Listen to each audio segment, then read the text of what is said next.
Halo pemirsa, kabar baik datang dari indeks harga saham gabungan di perdagangan awal pekan di mana rebound signifikan di atas 1% dan kembali diperdagangkan di atas level 7.900-an, di mana penguatan indeks harga saham gabungan mengikuti penguatan dari bursa Amerika, Eropa, dan Asia di tengah sinyal dovish the Fed yang semakin menguat. Sektor-sektor yang cukup sensitif dengan pergerakan suku bunga atau kebijakan suku bunga dari perbankan big cap, properti, kemudian teknologi hari ini menopang penguatan indeks harga saham gabungan di awal pekan. Dan seperti apa review di sepanjang perdagangan hari ini, proyeksi untuk perdagangan esok hari, jangka menengah dan juga untuk jangka panjang. Dan kembali bersama saya di Sun Oval, kita jelang IDX segera closing selengkapnya.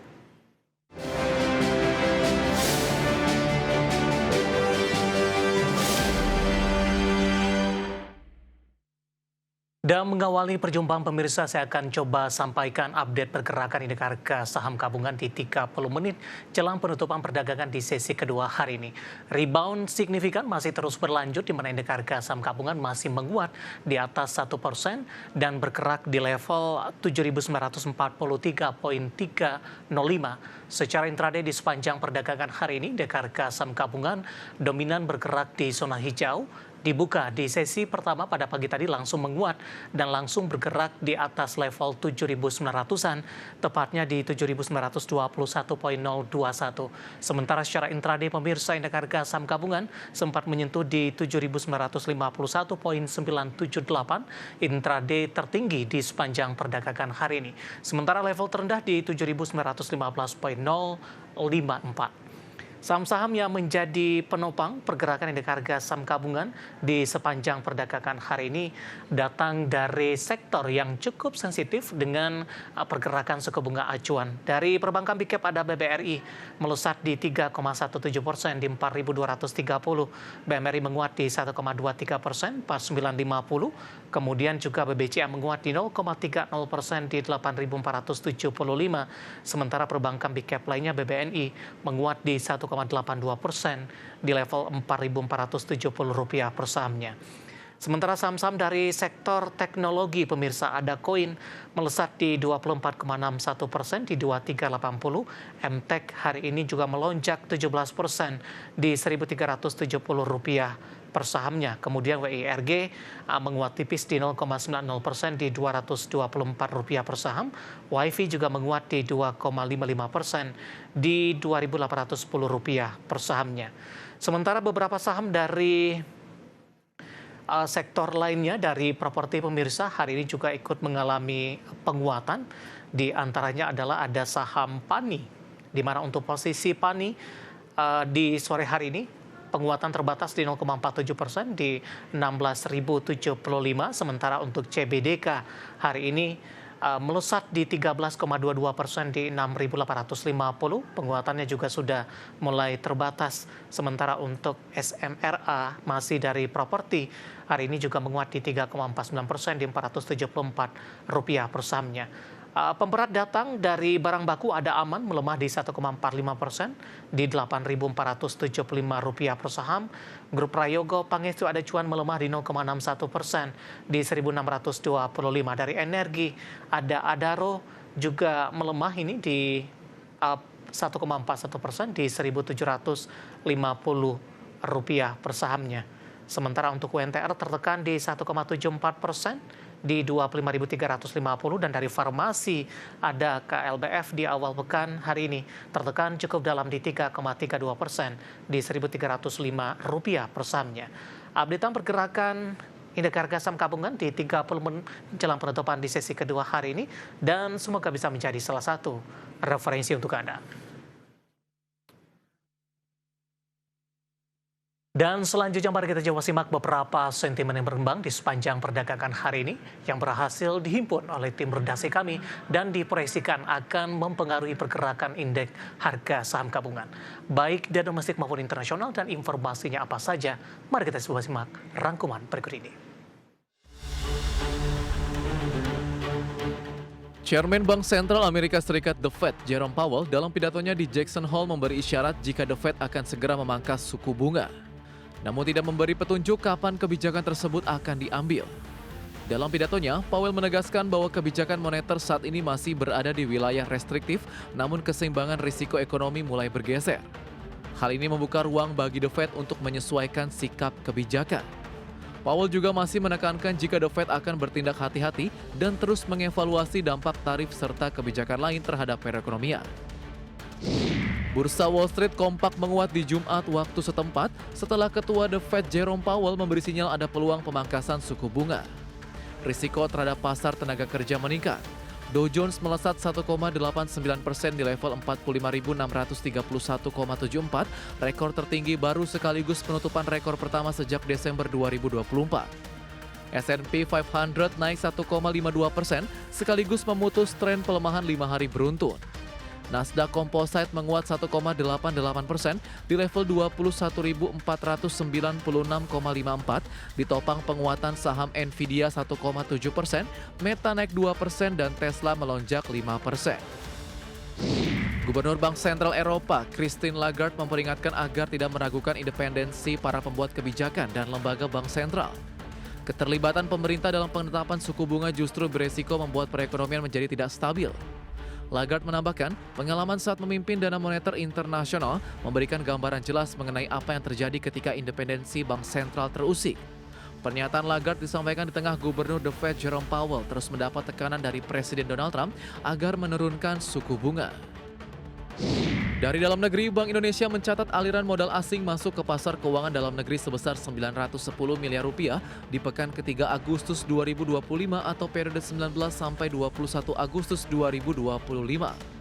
Tercatat aliran modal asing masuk pasar saham 2,31 triliun rupiah, sementara itu aliran modal asing tercatat jual neto atau keluar dari pasar keuangan dalam negeri dari surat berharga negara di 620 miliar rupiah dan sekuritas rupiah Bank Indonesia sebesar 780 miliar rupiah. Adapun seiring dengan masuknya asing dari pasar keuangan dalam negeri, premi risiko investasi di Indonesia 5 tahun per 21 Agustus 2025 sebesar 66,97 BPS, turun dibanding dengan 14 Agustus 2025 di 67,72 BPS. Berbagai sumber IDX Channel.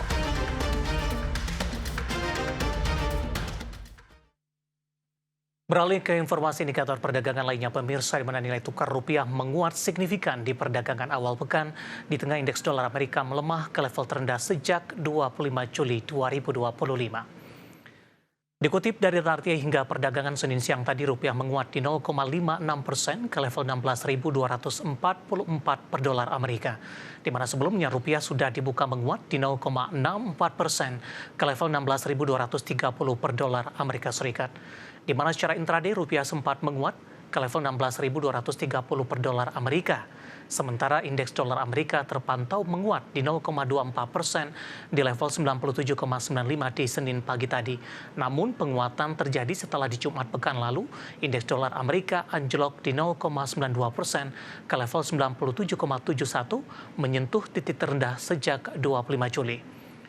Indeks dolar Amerika melemah di tengah Powell mengisyaratkan adanya peluang pemangkasan suku bunga pada pertemuan The Fed di September seiring meningkatnya risiko penurunan di sektor ketenagakerjaan.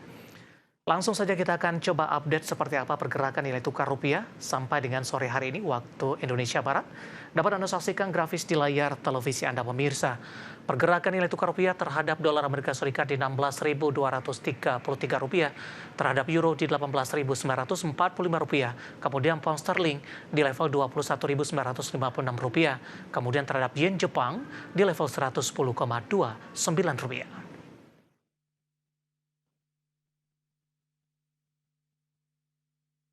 Beralih ke informasi komoditas, harga emas melemah tipis usai melesat setelah adanya isyarat pemangkasan suku bunga dari The Fed.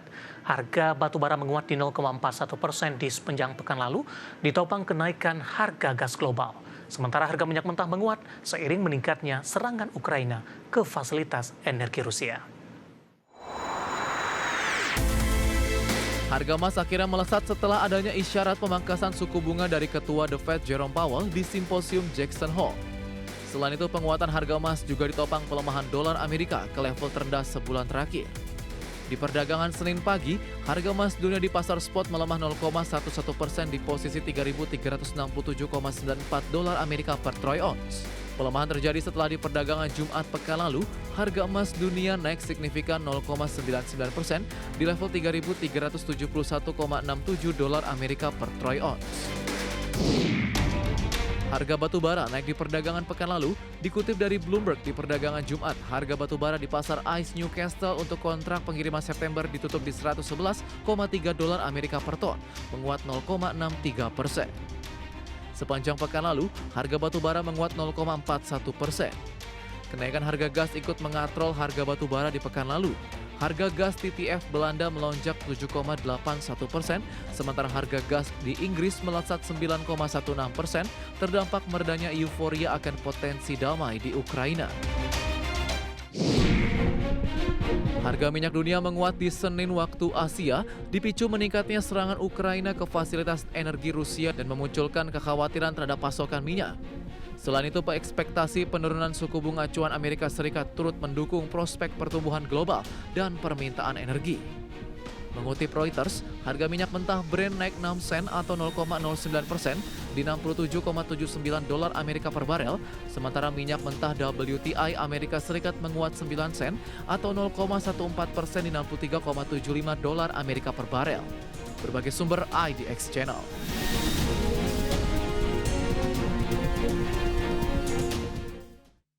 Dan bagaimana update terkini pergerakan harga sejumlah komoditas yang berhasil dihimpun oleh tim redaksi kami sampai dengan sore hari ini waktu Indonesia Barat.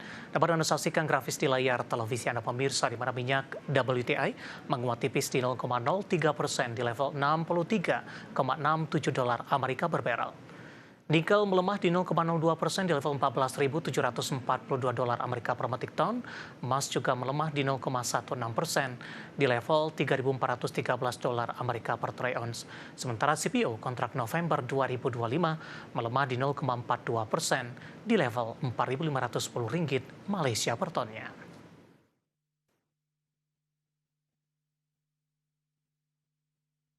Dan pemirsa, topik pilihan dan juga informasi emiten pilihan akan kami hadirkan sesaat lagi. Kami akan segera kembali.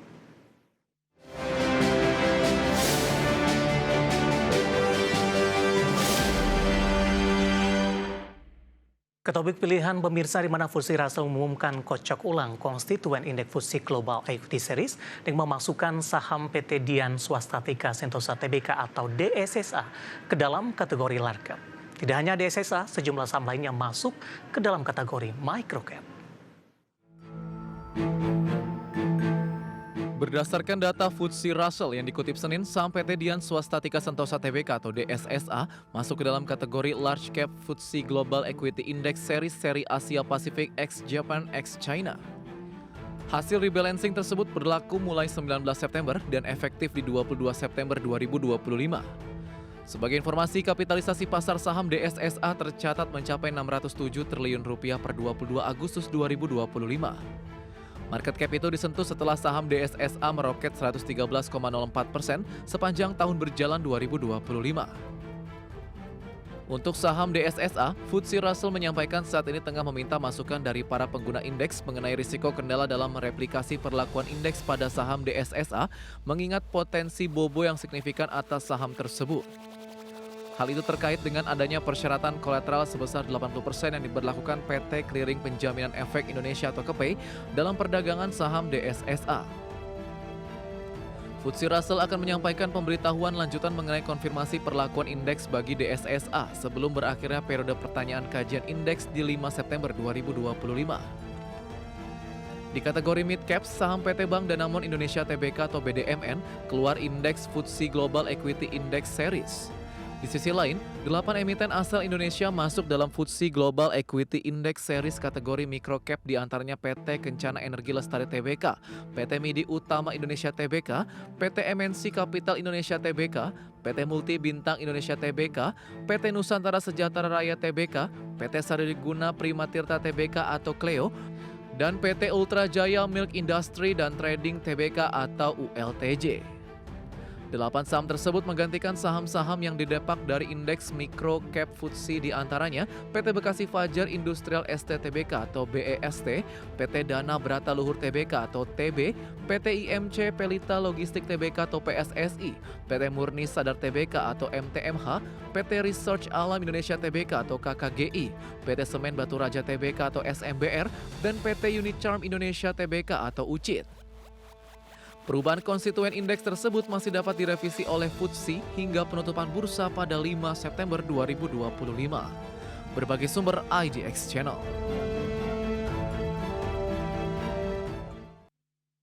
Keinformasi emiten pemirsa, PT Indo Tambang Raya Megah Tbk atau ITMG memastikan seluruh pendanaan ekspansi perusahaan sepenuhnya menggunakan kas internal. Dengan struktur keuangan yang terjaga, perseroan memiliki fleksibilitas untuk membiayai ekspansi tanpa bergantung pada fasilitas eksternal.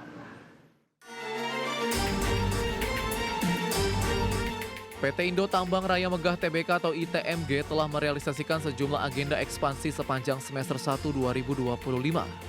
Hingga paruh pertama 2025, ITMG memfokuskan ekspansi pada peningkatan kapasitas pelabuhan Bunyut, perbaikan kualitas jalan tambang atau hauling road di site Melak, serta pengembangan infrastruktur di PT Nusa Persada Resources atau NPR. Upaya ini ditujukan untuk mendukung kelancaran operasional, meningkatkan efisiensi logistik, serta memperkuat fondasi pertumbuhan jangka panjang. Memasuki awal semester 2 2025, tepatnya di 4 Juli 2025, ITMG mencatat langkah strategis baru dengan masuk ke bisnis pertambangan nikel melalui akuisisi 9,62% saham PT Adi Kartiko Pratama Tbk. Dikutip dari berbagai sumber, Direktur PT Indo Tambang Raya Megah Tbk, Julius Kurniawan Gozali mengatakan, seluruh pendanaan ekspansi perusahaan didukung oleh posisi kas perusahaan yang solid sehingga sepenuhnya menggunakan kas internal. Dengan struktur keuangan yang terjaga, ITMG memiliki fleksibilitas untuk membiayai ekspansi tanpa bergantung pada fasilitas eksternal. Adapun hingga semester 1 2025, belanja modal perseroan yang terserap mencapai 32 juta dolar Amerika, meningkat dibanding periode yang sama tahun lalu.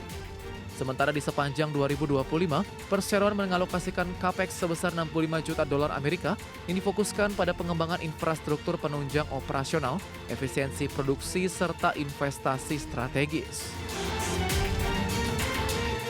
Berbagai sumber IDX Channel.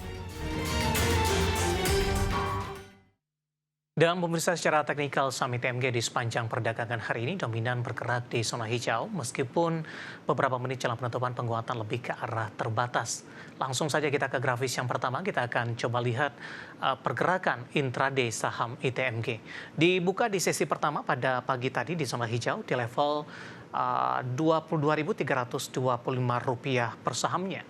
Kemudian pada 10.15 mengalami kenaikan yang cukup signifikan di 22.525, penguatan lebih ke arah terbatas di penutupan sesi pertama siang tadi di 22.425 dan di level yang sama di pembukaan sesi kedua.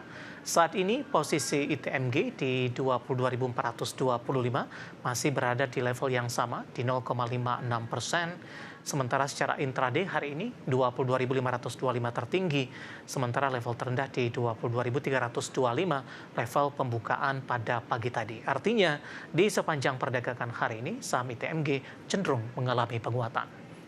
Kita beralih ke grafis selanjutnya. Pergerakan saham ITMG dalam 6 bulan terakhir tampaknya mengalami koreksi yang cukup dalam pemirsa dan mencoba untuk melakukan pemulihan dari sisi teknikal. Ya, di 31 Januari masih diperdagangkan di 25 ribuan, bahkan di Februari sempat ke 26.075. Sementara Maret, April hingga Mei mengalami tekanan yang cukup dalam seiring dengan trading halt pada waktu itu di April. Kemudian Juni, Juli, dan Agustus mencoba untuk bangkit. Namun penguatannya atau laju penguatan masih tertahan di 22 ribuan, di mana 6 bulan terakhir sudah menguat atau menyentuh ke level tertingginya di Rp26.075 per sahamnya. Dari sisi valuasi pemirsa, ketika dari PBV dari saham-saham pertambangan batubara masih dinilai cukup murah, kita akan coba update ini untuk ITMG. Untuk price to earning ratio-nya ada di 8,58 kali, PSR-nya di 0,85 kali. Sementara untuk PBV-nya masih di bawah 1 kali, tepatnya di 0,84 kali, dan PCFR di 2,77 kali. Ya, kombinasi secara fundamental, teknikal, dan juga dari sisi valuasi, dan semoga bisa menjadi salah satu referensi untuk Anda.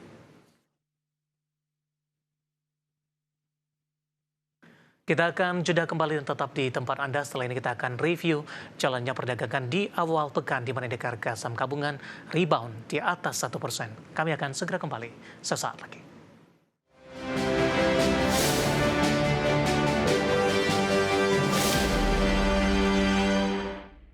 Terima kasih untuk Anda yang masih bergabung bersama dengan kami dan di segmen ini kita akan review jalannya perdagangan di sepanjang hari ini di awal pekan pemirsa. Dan kami ingatkan kembali Anda masih bisa berpartisipasi di WhatsApp interaktif di 0812 di 8788 di 3723 seperti yang tertera di layar televisi Anda nantinya. Dan saat ini kami sudah terhubung melalui Zoom bersama dengan Bapak Andri Zakaria Sregar selaku founder City Saham. Kita akan langsung sapa saja Pak Andri, selamat sore. Apa kabar Pak? Selamat sore Mas David, alhamdulillah baik. Terima kasih Pak Andri sudah meluangkan waktu di IDX Channel. Kabar baik datang juga dari indeks harga saham gabungan setelah ditutup melemah di perdagangan akhir pekan lalu. Awal pekan ini indeks harga saham gabungan mengalami penguatan signifikan Pak, sudah kembali ke 7.900-an. Tidak hanya indeks harga saham gabungan, Bursa Wall Street, Eropa dan Asia juga beberapa indeksnya mencatatkan level tertinggi. Analisis Anda, penguatan yang terjadi untuk indeks harga saham gabungan di awal pekan Pak? Ya sebenarnya kalau dilihat memang market sudah mengantisipasi ya adanya peluang penurunan suku bunga The Fed nanti di bulan September karena itu sudah terjadi beberapa bulan yang lalu karena melihat dari data-data yang ada ya dari data tenaga kerja Amerika juga yang mulai mengalami penurunan yang signifikan.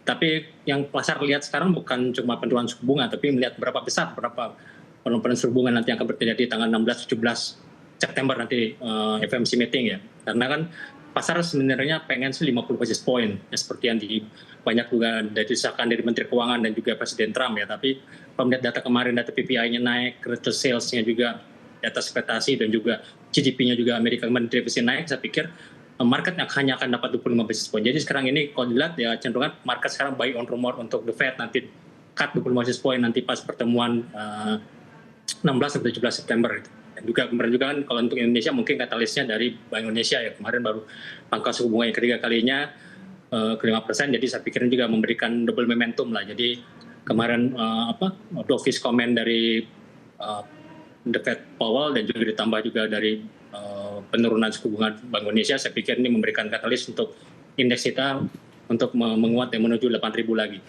Baik.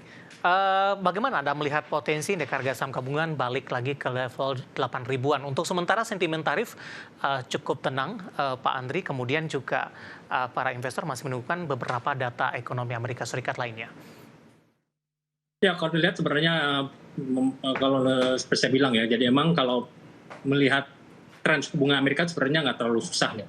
Lihat aja harga minyak, harga energi dan juga harga komoditas ya. Kalau sekarang ini harga minyak masih $63, range mungkin bisa menuju nanti di bawah $60 per barrel. Jadi saya pikir inflasi Amerika mungkin akan turun. Jadi kalau saya imbas dari tarif impor Trump, saya pikir bisa di-balance, bisa di counter ya oleh jadi penurunan harga energi ini mungkin yang sedikit tidak diantisipasi oleh pelaku pasar ya. Jadi kalau saya lihat kekhawatiran terhadap tarif impor Trump ya, berapa kali kan sudah direvisi nya turun sampai cuma 19% atau bahkan lebih rendah dari itu, saya pikir ini memberikan katalis juga. Jadi artinya sekarang ini memang IHSG sekarang ini memang masih didukung oleh saham-saham konglomerat ya.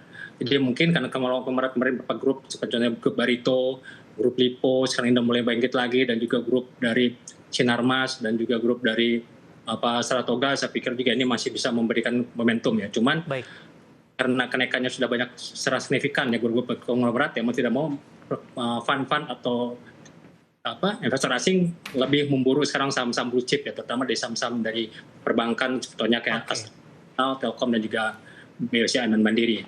Baik, untuk hari ini Pak dari sisi sektoral, sektor yang sensitif dengan kebijakan suku bunga tampaknya kompak menjadi penopang indeks harga saham gabungan dari perbankan big cap, teknologi, kemudian juga dari sisi properti. Kita ke perbankan big cap terlebih dahulu Pak Andri, analisis untuk BBRI yang kenaikannya paling signifikan jika dibandingkan dengan perbankan big cap lainnya, analisis dan rekomendasinya atas capaian BBRI di sepanjang perdagangan hari ini. Ya, kalau dilihat setelah banking ya, tadi saya bilang kan ada rotasi ya. Sekarang setelah sepanjang bulan kemarin asing banyak jualan untuk saham-saham banking termasuk blue chip BRI dan juga Mandiri dan BCA, yang paling banyak di BCA ya, karena tahun ini BCA asing udah jual sekitar 17 triliun. Jadi kalau dilihat mereka mungkin masih beli lagi, karena kenapa? Karena tidak ada lagi momentum yang bisa mengangkat indeks. Konglomerat ini sekarang sudah relatif lebih mahal ya. Mungkin ada beberapa saham konglomerat yang masih belum naik. Tapi secara untuk dari sisi market cap-nya yang besar ya sekarang relatif lebih tinggi. Contohnya kayak Barito, grup Barito sekarang sudah relatif lebih stagnan ya. Mau tidak mau ya pengevan melakukan masih beli di saham BRI. Jadi kalau BRI saya pikir masih bisa menuju 4250 sampai 4450 ya, karena memang dari sektoral, dari technical, dari sektor finance pun juga ini kan masih lagging ya. Masih lagging dibandingkan baik energi, teknologi, dan juga basic ya.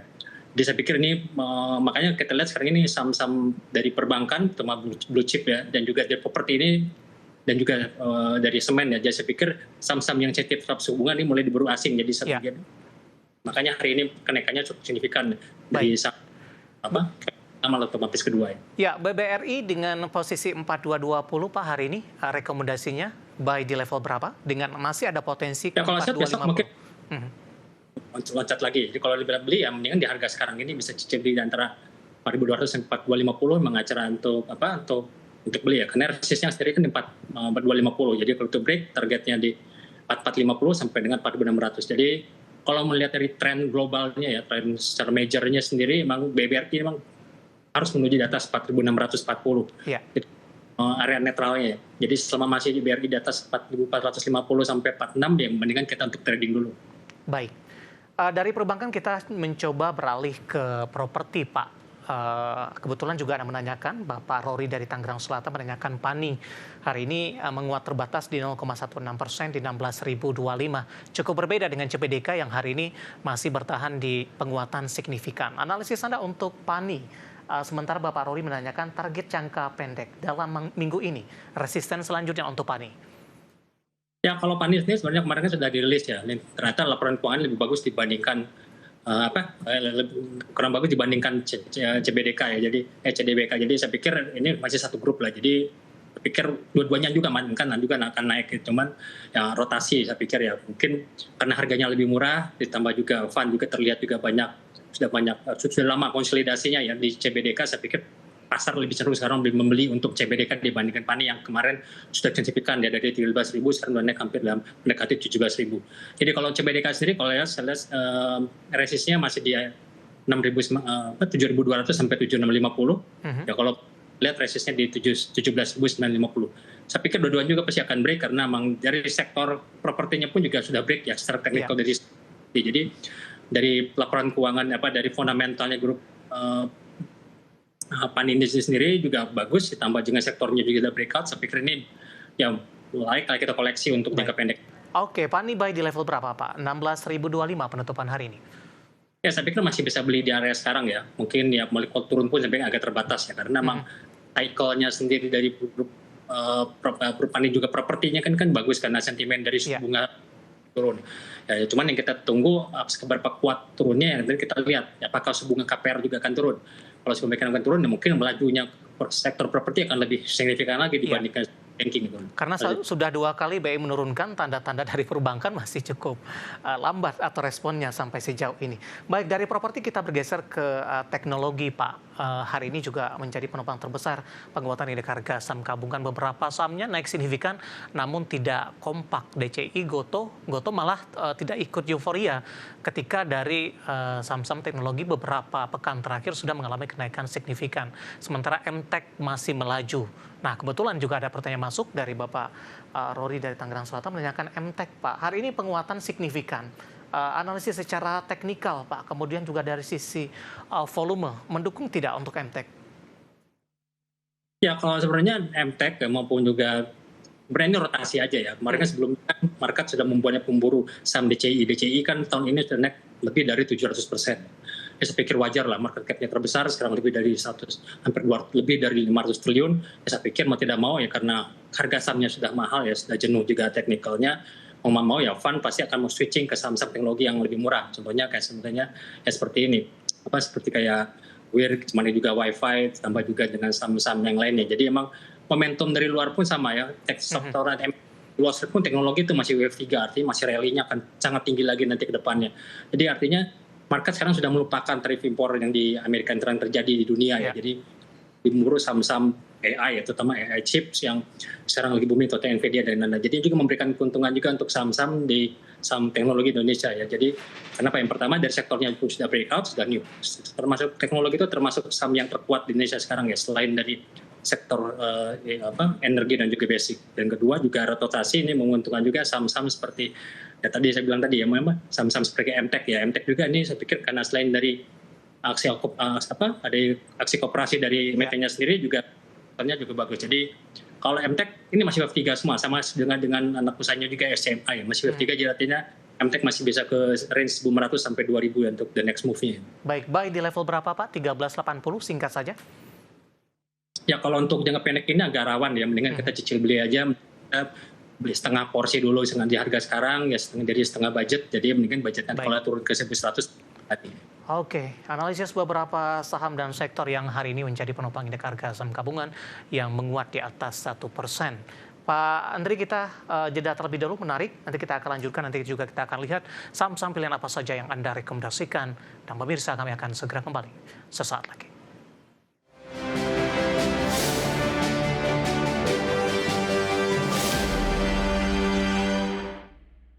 Pemirsa, masih di IDX Season Closing, dan sebelum kita lanjutkan perbincangan, kita akan coba lihat terlebih dahulu 4 saham pilihan yang direkomendasikan dan mungkin saja bisa menjadi referensi.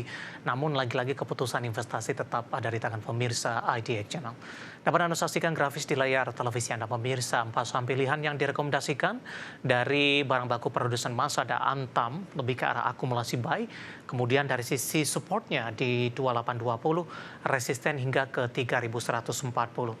Dari perbankan big cap BMRI tampaknya lebih direkomendasikan akumulasi buy, supportnya di 4.800, resisten hingga ke 5.300. Kemudian koin trading buy di 2.260, resisten hingga ke 3.000. Hari ini saham koin kembali melesat signifikan. Sementara dari properti ada LPKR lebih ke arah trading buy, supportnya di 115, resistennya hingga ke 170.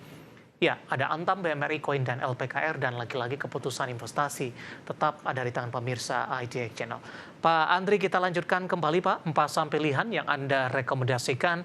Yang pertama untuk Antam Pak, dari sisi teknikal, usai meninggalkan level 3.000-an dalam beberapa hari terakhir, tampaknya Antam cukup sulit untuk balik kembali Pak ke level 3.000-an. Apakah momentum ini bisa dimanfaatkan dengan akumulasi buy, Pak Andri?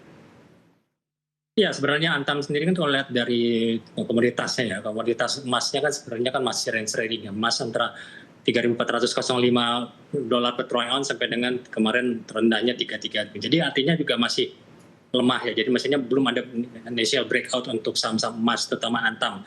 Nanti cuma juga kan kita lihat emas Antam ini kan ada nikelnya sekarang masih di bawah 15.000 dolar per metric ton, jadi artinya juga agak berat ya. Yang bagus tuh kalau kita lihat ekspektasinya emas naik di atas 3.400 dolar per troy ounce, tambah harga nikel naik di atas 16.000, ini mungkin mobil momentum. Di technical pun juga terlihat di sini memang Antam sendiri masih terjebak ya masih ditahan. Resistnya di 2910 ya. Jadi kalau break 2910, targetnya bisa menuju 2950 sampai dengan targetnya 3150 minimal ya untuk jaga. Tapi kalau lihat momentum sekarang dari isu dari The Fed sendiri akan memangkas suku bunga, saya pikir kan ini good news juga untuk gold, juga untuk ke depannya. Jadi saya pikir ya mau nggak mau juga Antam pasti akan terangkat es. Soalnya kan berapa. Dan hari ini pun juga saham-saham emas yang lainnya ya. Contohnya kayak PESA, ARCI, juga kita lihat MDKA juga menguat juga. Jadi artinya mau untuk kalau Antam kita lihat ya harga komoditasnya memang bagus untuk menjalankan nanti The Fed meeting nanti. Ya. Akumulasi di level berapa Pak dengan penutupan 2870 hari ini? Ya sebenarnya sih kalau lebih amannya sih bisa cicil beli, tapi lebih aman sih nunggu break di atas 2910 ya untuk Antam. Oke. Buy and breakout ya Pak? Ya, buy and breakout karena nunggu demand masuk. Baik, ada peluang tidak Antam kembali ke 3.500-an kembali? Bisa, tapi kemungkinan di atas bulan September ya. Kalau untuk satu bulan ini saya pikir mungkin masih di bawah 3.000, masih di bawah 3.300 sampai 3.500 ya. Baik, saham pilihan pertama ada Antam, dan lagi-lagi keputusan investasi tetap ada di tangan pemirsa IDX Channel. Kita beralih ke saham pilihan kedua, ada BMRI, perbankan big cap. Tadi sudah kita coba ulas BBRI. Pak Andri, pertimbangan mungkin Pak untuk BMRI masuk ke dalam saham pilihan dibandingkan dengan beberapa perbankan big cap lainnya Pak Andri? Yang pertama, kalau Mandiri sendiri termasuk saham terlemah ya di antara blue chip untuk banking ya. Misalnya 2 tahun terakhir kan terlihat return Mandiri itu kan selalu the best ya di antara bank Himbara maupun juga bank-bank BCA. Jadi di atas 40% ya, itu belum termasuk dividen. Tapi kalau tahun ini terlihat ini agak lemah ya, mungkin dari sisi fundamentalnya yang tidak mendukung ya. Tapi kalau lihat sekarang ini emang ya, kenapa saya pilih ini kan emang termurah ya di returnnya, karena kan kalau lihat secara year to date ya returnnya masih sekitar minus 17%. Jadi kalau beli di bulan Januari, awal Januari ya sekarang ini masih minus 17%. Ini juga memberikan peluang juga saat sekarang momentumnya lagi bagus, asing mulai masuk. Ini juga memberikan momentum ya untuk bisa break di atas 5150 sampai 5300 untuk jangka pendeknya. Bagaimana Anda melihat peluangnya? Paling tidak mencoba mendekati level tertinggi sebelumnya, Pak. Ketika dari indeks harga saham gabungan menembus rekor terbaru, biasanya kontribusi perbankan ini cukup signifikan. Namun berbeda dengan beberapa pekan terakhir ketika ISG menembus intraday tertinggi, kontribusi dari perbankan big cap tidak begitu signifikan. Yang pertama juga dilihat dari rupiah juga ya. Rupiah juga ada 19.000 berat ya saham-saham banking untuk bisa perform. Bisa aja kalau dilihat kalau kita korelasi dengan rupiah ya, kita lihat misalnya Bank Mandiri, BCA maupun ini ya harus kita lihat ekspektasi dari inflasi. Kalau masih 16.000 kayak berat ya, bisa ke new all time high lagi ya. Kecuali kalau rupiah balik lagi ke di bawah 15.000 atau 14.000 mungkin bisa. Jadi kalau saya sih beberapa kali kita lihat bikin target untuk indeks dan juga sektor finance, jadi kita lihat rupiah ya. Kalau rupiah masih di atas 16.000, saya pikir agak berat ya. Bahkan untuk menuju ke 6.000 pun untuk Mandiri pun agak berat. Baik. Lihat dari sektornya pun, finance itu sekarang masih termasuk yang terlagging ya, terlemah. Jadi sama mirip polanya dengan dengan industrial, dengan transportasi dan lain-lain. Jadi saya pikir itulah makanya pasar lebih cenderung untuk kemarin memburu saham-saham konglomerat dulu dibandingkan saham banking di blue chip ini yang kecuali itu dari sentimen yang kurang bagus. Ya, kita beralih ke saham pilihan ketiga, ada Koin, emiten pendatang baru, Pak. Hari ini posisinya menguat signifikan kembali, 24,61% di 2380. Sama-sama tercatat bersama dengan CDIA, tampaknya Koin dari sisi teknikalnya sedikit lebih tangguh dibandingkan dengan CDIA. Bagaimana Anda melihat capaian CDIA dan trading buy di level berapa untuk Koin? Ya, kalau lihat sebenarnya sih dulu pernah saya bilang waktu di sini juga kan, astro cycle-nya sendiri Koin dan juga CDIA itu listingnya tanggal 9, tanggal 8 sampai 9 Juli itu good ya. Good untuk medium term juga untuk long term-nya. Kenapa? Jadi yang pertama memang kita persarankan untuk hold sampai September. Dan tapi sampai sekarang masih rally dan next juga CDIA nanti akan rally lagi. Cuman ya saya pikir kemudian kenapa saya pilih CDIA Koin dibanding CDIA, karena Koin sendiri kan ini kan salah satu bursa virtual aset kripto ya. Kripto sekarang ini lagi booming. Jadi puncaknya kripto untuk saat ini itu di tahun 2025 ini. Ini juga memberikan keuntungan juga untuk transaksi juga daripada customer-nya untuk di tahun 2025 ini pendapatan dari Koin sendiri karena dia mempunyai bursa kripto. Yang tahun 2006 dan lain ceritanya karena kan akan masuk. Jadi saya pikir ini memberikan momentum. Ya saya pikir untuk target teknikalnya pun sama karena setelah ada break 2290 kemarin terendahnya 1.500. Jadi kalau kita tambahkan 800 poin 2290 tambah 800 jadi targetnya minimal 3.000 sampai 3.100 untuk jangka menengah ini ya. Jadi yang pertama karena juga sentimen globalnya juga kripto lagi booming ke tahun ini, tambah dua juga technical breakout-nya, tambah juga yang ketiga juga flow-nya cukup bagus ya. Karena saya pikir flow-nya secara bandarmologinya pun juga masih bisa stabil ya, dipertahankan sejak meskipun dia menyentuh sampai ke 1.500-an. Baik. Dari Koin kita beralih ke saham pilihan yang terakhir, Pak Andri, dari properti hari ini menjadi penopang indeks harga saham gabungan. Saya baru lihat, Pak, posisi penutupan LPKR penguatannya sangat signifikan sekali di 34,34%. Apakah ini sesuai dengan prediksi sebelumnya atau penguatannya lebih dari ekspektasi, Pak, untuk LPKR? Ya, sebenarnya sih kalau LPKR sendiri emang hari ini sempat rally tadi ya, kita kan sebelum itu reject ya. Jadi memang karena emang ada rekomendasi dari sebuah sekuritas karena targetnya di atas 150. Tapi tanpa itu pun kita lihat emang sektor tadi saya bilang kan, sektor finance juga sektor properti ini satu sektor yang lagging ya, yang terlambat naiknya, yang tertinggal lah jadi artinya. Jadi mau tidak mau pasar sekarang dengan kondisi sekarang market yang lagi mahal, dia indeks mendekati 8.000, mau tidak mau pasar sekarang memburu saham-saham murah, contohnya di ini saham di grup Lipo. Jadi LPKR cuma LPKR, tapi karena sekarang ini yang naik juga tadi MPL juga tadi 18%, FFK juga LPCK juga Link juga naik. Jadi artinya ini konglomerat ini yang telat kemarin mulai bangkit nanti. Kita pilih LPKR ya karena sentimennya dari properti dan juga dari efek dari BI juga yang lagi turun. Jadi ini juga dimanfaatkan oleh grup Lipo juga untuk bisa menguat secara teknikal maupun juga secara fundamentalnya. Oke, akumulasi buy di level berapa Pak untuk LPKR? Tapi trading buy aja, jadi meskipun kemungkinan kalau saya lihat besok mungkin akan gap up ya setelah itu turun, jadi saya pikir itu ketika turun dengan kita bisa akumulasi ya, karena ini masih wave 3 jadi masih aman kalau secara wave, jadi masih ada nanti new high lagi, dia targetnya sendiri kalau kita lihat di sini masih bisa ke 140 sampai 170 ya untuk jangka pendeknya ya. Baik, level untuk ketika koreksi sehat nanti, akumulasi buy di level berapa Pak Andri? Ya sebenarnya kan kalau lihat di PKR sendiri, ya kan resist sendiri kan 145, supportnya 100. Kalau ada penurunan di bawah 125 ya, kan resist support terdekatnya support 125 sampai 115. Saya pikir itu santai aja.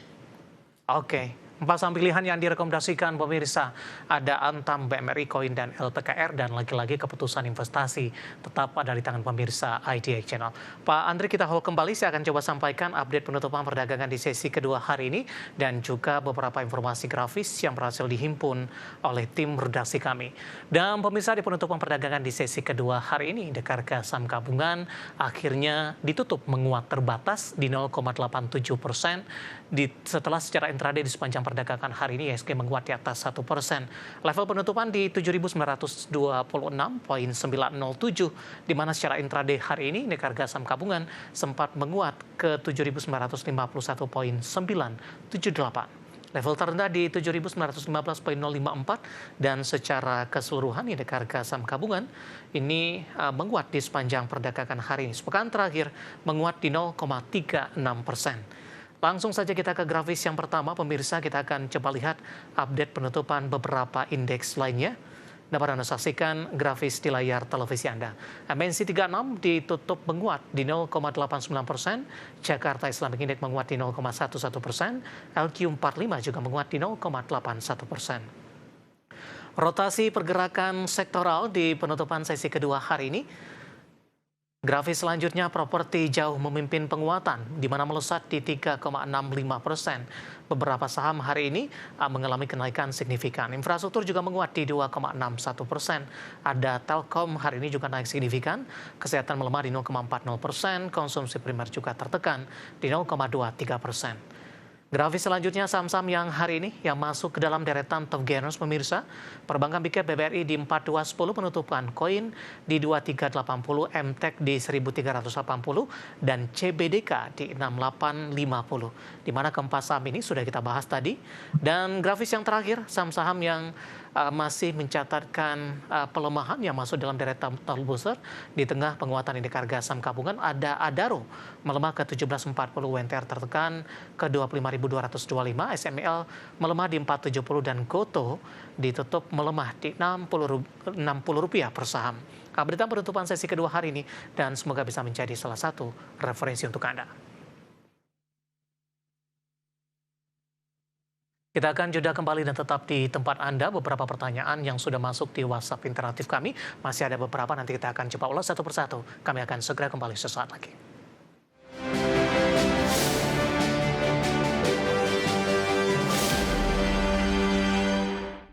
Kita sudah sampai di segmen terakhir dan terima kasih untuk Anda yang masih bergabung bersama dengan kami. Pak Andri, waktu kita cukup terbatas. Ada Bapak Martin dari Jakarta menanyakan Dewa, Pak, baru ingin masuk, direkomendasikan tidak? Pak Andri, hari ini menguat di 2,73% di 226. Ya, kalau Dewa sendiri memang secara teknikalnya jangka pendeknya masih konsolidasi ya. Jadi emang bagusnya sih mendingan cicil beli ya, karena kalau lihat secara teknikalnya selama masih di atas 208 ya, targetnya masih bisa di atas 244 sampai 300 ya untuk Dewa ya. Jadi kalau dilihat sih emang sekelnya Bakri ini emang naik nanti bulan September ya. Jadi emang saya pikir ya bisa dimanfaatkan, tapi kalau untuk mau masuk trading mendingan tadi yang saya jadi buat yang saham-saham sudah breakout duluan ya. Kalau ini kemungkinan butuh 1 sampai 3 hari lagi untuk breakout di atas 2443 berat ya. Mending kalau saya lihat ya mendingan kecil beli di dekat di 200 sampai 210 atau kita buy breakout di atas 244 untuk Dewa. Selanjutnya Jasa Marga, Pak. Ada dua penanya. Bapak Yohan dari Jakarta, Jasa Marga sudah profit di 3.000. Kemudian ada Bapak Novan dari Jakarta. Saya akan coba cek terlebih dahulu. Ya, dari Jakarta. Jasa Marga sudah di 3.330. Sudah profit, Pak, dua-duanya. Tapi untuk Pak Novan masih tipis di 330 masuk. Sementara Bapak Yohan dari Jakarta di level 3.000. Resisten selanjutnya. Ya, kalau Jasa Marga sendiri sebenarnya sudah oversold ya, sudah oversold, jenuh jual, ya tambah juga saya juga sudah bottoming wave 5-nya sudah selesai, harusnya rebound dulu, divergence juga, jadi artinya sudah weak bearish ya, jadi artinya akan muncul minat beli, jadi seharusnya bisnis bisa menuju di atas 3540 ya, sampai dengan ini ada 38 ya, jadi kalau mau sabar mau hold di antara 3540 sampai 38 mungkin agak lebih panjang ya. Mungkin. Baik. Kita ke Demak, Pak, ada Bapak Lutfi. MBMA, average-nya di 440 nyangkut? Ya, kalau untuk saya bilang tadi, kalau ini bisa bisa di hold ya, 3450 sampai 3800 untuk Jasa Marga. Baik. Bapak Lutfi dari Demak, Pak, MBMA, average di 440. Oh, MBMA ya? Ya. Kalau MBMA sih masih cycle-nya maksudnya ada sekali lagi turun ya. Jadi dia 404. Karena wave 5-nya belum selesai nih, koreksi ini kemarin rebound ke sampai 440. Ya kalau dilihat dengan hold aja ya, karena memang di sini masih ada gap di 460 sampai dengan di sini ada 520. Ya. Jadi untuknya pendek agak rawan di bawah 402 sampai 380 untuk beli lagi. Targetnya 10 sampai 520. Baik, ke saham Prayogo Pangestu, Pak Andri, ada brand Bapak Cangkring. Bapak Rifai dari Cangkring, maksudnya Rembang, brand punya di 8475, profitnya sudah besar, apakah boleh tambah muatan? Kemudian brand juga ditanyakan, saya akan coba cek ini, tidak menyebutkan nama dan lokasi, peluang ke 10.000 kembali. Analisisnya untuk brand, singkat saja Pak. Ya, kalau brand ini salah satu saham yang kami memicu nanti, mendorong nanti indeks kita di atas 5.000 lagi. Jadi kalau lihat, kalau kita begitu berarti memang seharusnya dia bisa break di atas 9450. Jadi yang kalau lihat memang ini brand sendiri targetnya di atas 9450 sampai dengan 10.600 ya. Kan itu ada target intraday-nya di 10.500. Jadi kita hold karena ini masih wave 3, jadi artinya masih bisa dimanfaatkan untuk trading ya, karena ini salah satu saham yang menjadi pendorong nanti indeks ke 8.000. Oke, Bapak Inder dari Bali menanyakan cuan Pak. Sudah cuan di 1154, hari ini ditutup melemah 1630. Masih bisa di hold, resisten selanjutnya Pak Andri?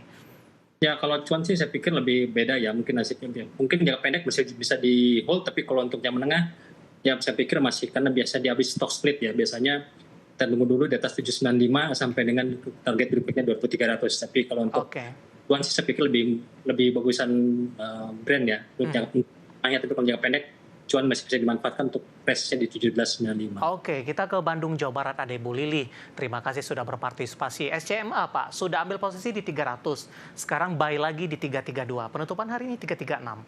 Analisisnya untuk SCMA. Ya, SCMA sendiri hati-hati. Ini kan ini peak-nya wave 3, jadi artinya sekali turun tidak cukup lumayan ya nanti. Nah, sini juga tadi sempat ada rejection dari 356, tadi closing 316. Ya. Jadi kalau untuk swing ya, saya pikir untuk short term di atas 300 supportnya masih bisa di hold ya. Selama masih support yang bisa terjaga 300 masih aman. Baik. Dan ini masih 3, jadi artinya kalau untuk wave 5-nya berarti bisa 900 sampai 500. Jadi kalau yang kemenangan bisa di hold. Untuk jangka pendek, kita lihat dijaga support. Oke, terakhir singkat saja Pak, untuk Adaro sudah beli di 1760, kemudian baru masuk. Ada Clay dari Bandung dan Pak Fikri dari Jakarta. Singkat saja untuk Adaro. Ya, Adaro memang sama juga seperti saham yang lainnya, call ya. Emang belum bagus ya, karena memang dari call-nya sendiri memang masih konsolidasi. Jadi emang cycle sendiri call itu emang September ya. Emang kalau untuk akhir Februari ini, akhir Agustus ini, saya pikir ya memang cicil beli aja, karena kemungkinan dia jadi harusnya bisa di bawah 1730 sampai 1600 untuk kita cibli. Oke, ada Bapak Fikri di Jakarta, ada Clay dari Bandung, Jawa Barat, dan tampaknya sekaligus mengakhiri bersamaan kita untuk kali ini. Sebenarnya masih ada beberapa pertanyaan lainnya, kami mohon maaf dan silakan bergabung bersama kami kembali di waktu dan di program sama di perdagangan hari selanjutnya. Pak Andri, terima kasih sudah berpartisipasi. Sehat selalu, Pak Andri. Baik, terima kasih ada Bapak Andri Zakaria Sregar, founder Citi Saham. Dan pemirsa jangan lupa saksikan program Market Hale yang akan tayang pada pukul 20 waktu Indonesia Barat. Karena urusan masa depan harus terdepan, aku investor saham. Saya David San Oval pamit undur diri. Sampai berjumpa kembali.